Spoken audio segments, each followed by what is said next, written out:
T Indian ಗ್ಯಾಸಲ್ಲಿ ಆಗ್ತಿರೋದಾದರೂ ಏನು? ಒಂದಲ್ಲ ಎರಡಲ್ಲ ಅನೇಕ ದಂಧೆಗಳನ್ನು ನಮ್ಮ ಇನ್ವೆಸ್ಟಿಗೇಟಿವ್ ಜರ್ನಲಿಸಮ್ ಮೂಲಕ ಹೊರತಂದಿದ್ದೀವಿ. ಸೊ ಈ ಒಂದು ಟಿ ಇಂಡಿಯನ್ ಗ್ಯಾಸಲ್ಲಿ ನಂಬರ್ 1 5,000 ರೂಪಾಯಿಗೆ ನಿಮಗೆ ಗ್ಯಾಸನ್ನು ಬ್ಲ್ಯಾಕಲ್ಲಿ ಮಾರಾಟ ಮಾಡ್ತಿದ್ದಾರೆ.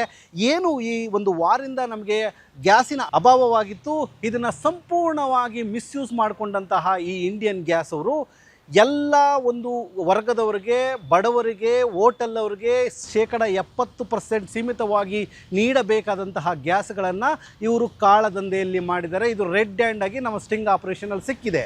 ಹಾಗೂ ಇವರು 20,000 ಕನೆಕ್ಷನ್ಗಳನ್ನು ಇಂಡಿಯನ್ ಗ್ಯಾಸಿಂದ ನ್ಯೂ NC ಅಂತ ಕರೀತಾರೆ, ನ್ಯೂ ಕನೆಕ್ಷನ್ ಕೊಡುವಂಥದ್ರಲ್ಲಿ ಇವರು ಕಸ್ಟಮರ್ ಬಂದ್ರೂ ನೋಡ್ರಿ ಸಿಲಿಂಡ್ರ್ ಇಲ್ಲ, ನಿಮಗೆ ಬೇಕಂದ್ರೆ ಕನೆಕ್ಷನ್ನ ಬಿಟ್ಕೊಡ್ತೀವಿ ಅಥವಾ ಕನೆಕ್ಷನ್ನ ರಿಲೀಸ್ ಮಾಡ್ತೀವಿ ಅಂತ ಹೇಳಿ ಕನೆಕ್ಷನ್ಗಳನ್ನು ಕೊಟ್ಟಿದ್ದಾರೆ.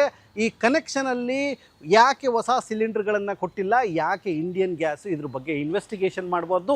ವೀಕ್ಷಕರೇ, ನೀವು ಯಾರಾದರೂ ನ್ಯೂ ಕನೆಕ್ಷನ್ ತೊಗೊಂಡು ನಿಮಗೆ ಸಿಲಿಂಡರ್ ಕೊಡದೆ ಮೋಸ ಆಗಿದ್ದರೆ, ಬರೀ ಕನೆಕ್ಷನ್ ಮಾತ್ರ ಕೊಟ್ಟು ಸಿಲಿಂಡರ್ ಕೊಟ್ಟಿಲ್ಲ ಅಂದರೆ ದಯಮಾಡಿ ನಮ್ಮ ಹತ್ರ ಬಂದು ಕೇಳಿ.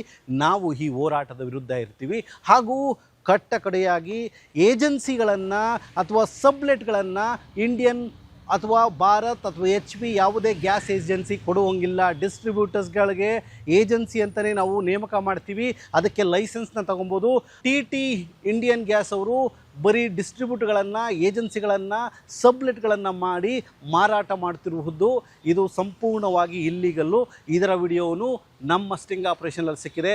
ಸೊ ಹಾಗಾಗಿ ಟಿ ಇಂಡಿಯನ್ ಗ್ಯಾಸ್ನ ಯಾಕೆ ಇವರು ಬಂದ್ ಮಾಡಬಾರ್ದು, ಯಾಕೆ ಆಹಾರ ಇಲಾಖೆ ಗಮನ ಕೊಡಿಸ್ಬಾರ್ದು, ಯಾಕೆ IOC ಅವರು ಗಮನ ಹರಿಸಬಾರ್ದು, ಯಾಕೆ ESIPF ಅವರು ಅವ್ರಿಗೆ ಎಂಪ್ಲಾಯೀಸ್ಗಳಿಗೆ ಆಗ್ತಿರುವ ಅನ್ಯಾಯದ ಬಗ್ಗೆ ಕ್ವೆಶ್ಚನ್ ಮಾಡಬಾರ್ದು, ಈ ಅಷ್ಟೂ ಜಾಗಗಳಿಗೆ ದೂರಿನ ಸಮೇತ ಈ ವಿಜಯವಾಹಿನಿ ಹೋರಾಟವನ್ನು ಮುಂದುವರಿಸುತ್ತೆ.